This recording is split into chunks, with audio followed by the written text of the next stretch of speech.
Should I invest in stocks or mutual funds? This is a question that often crosses our minds. Well, in this video, I will help you answer that. Keep watching. With stocks, maybe you will buy 5, 10 or 15 of them because you may have a limited amount to invest. But with mutual funds, you get exposure to as many as 50 or 60 stocks without putting in a big investment. Mutual funds do this by pooling money from many investors to invest in these stocks and issuing units to investors. So if you have a small amount of money to invest, mutual funds are a good choice because they allow you to invest in a variety of assets even with a smaller amount of money. SIPs and mutual funds can be started with an amount as low as 500 rupees.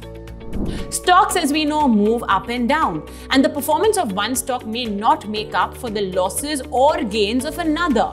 But with mutual funds, the risk is lower because they contain a mix of investments, meaning they are more diversified. If you want to invest in equities and have a lower risk appetite, then you can opt for an equity diversified mutual fund. Choosing which stock to buy and which stock to stay away from is difficult. One wrong stock pick has the potential of wiping out your entire savings.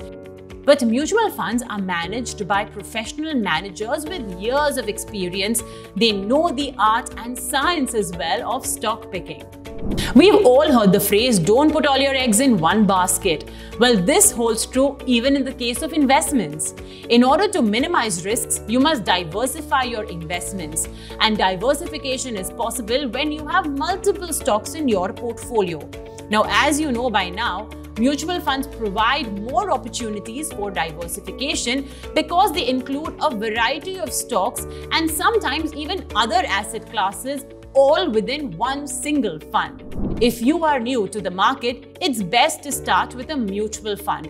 And when you feel confident, you may consider adding stocks to your portfolio. To kickstart your investment journey, log on to www.kotakmf.com. Mutual fund investments are subject to market risks. Read all scheme-related documents carefully.